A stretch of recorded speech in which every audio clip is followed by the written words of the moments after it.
Hi, in this particular case study, I had a client that sold their product into several different segments.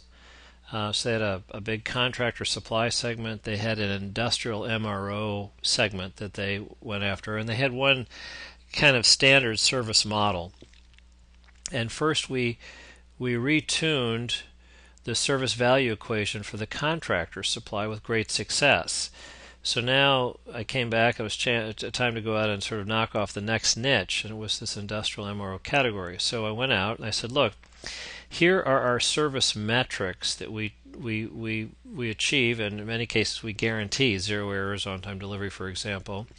Um, and these are the reasons we do it. This is how we think it's lowering your supply chain math variables, elements of total procurement costs, improving your uptime, on time type of thing. So, for example, we have a 5 p.m. cutoff for next day delivery. I just want to make sure that you might value that. They said, right, 5 out of 5 guys said, well, no, actually, that would be a bit of a disservice to us. In most cases, we can't notify our shipping receiving people quick enough to have the right paperwork or information there at the loading dock to match stuff that you'd be delivering. So even though we may have an ERP system with it's all electronic and so forth, these guys, they just don't work that fast. Um, oh well, so when should we deliver? They said, why don't you deliver it when I ask? Oh, okay. So we'll ask when you ever give us order, and when would you like this delivered? And next day, great. If it's 2 days, 3 days, 5 days, great. We'll do that. And they said that'd be perfect. So now back at inside sales, if my inside sales people are going to take care of two different categories of customers that have different service metrics, I have to have a code that says, "Ooh, this guy is this class, so he gets this kind of service metric, and this guy has a different code, so I have to ask, when do you want it?" type of thing, and then we can have uh, take care of both customers in a good fashion. When I ask them, well, what else bugs you the most? Because often I can say, what's good service? They go, well, I know it when I see it. I can't measure that, but I can ask, what do we or people like us do that bothers you the most? And multiple guys said, well, look, I like to get paper off my desk. So when I call you up and say, could you give me a price and availability date, shipping date of some special order of this kind of special hardware, uh, until you get back to me, I can't get the paper off my desk. And I said, oh, so if you called in the morning, would you be happy if we got back to you in the afternoon? Oh, that'd be fantastic.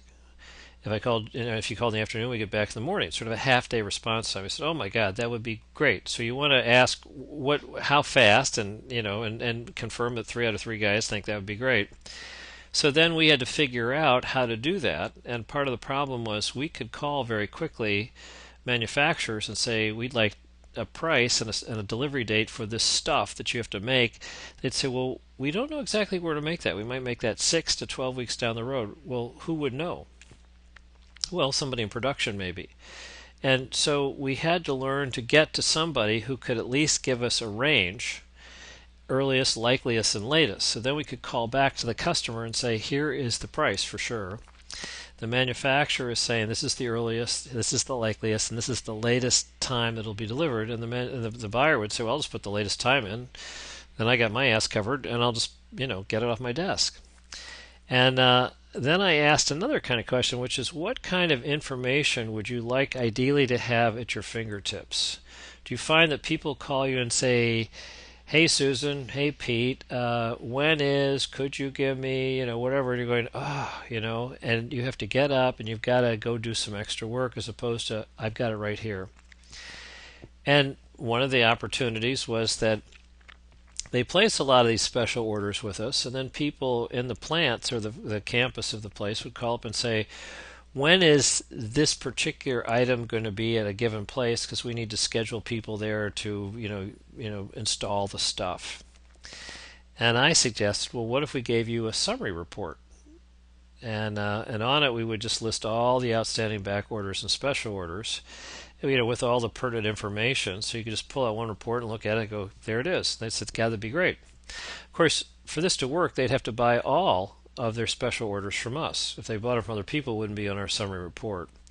And it wound up being that we had about 150 of these industrial MRO buyers who wanted summary reports in the total base of customers, and they then would buy everything from us because we had a fast P&A response time. They get the paper off their desk, and then they had information at their fingertips, and of course.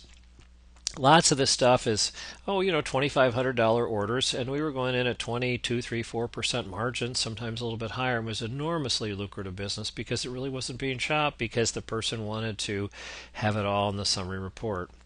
So the moral of the story is the general service model metrics, fill rates for all items, call us, we'll get it out at this time, whether it's too soon or too late, we're not asking type of thing. They don't work for all segments of customers equally. Every segment's going to have their quirks, and that's part of their service value equation. So that's the end of this lesson. Thank you.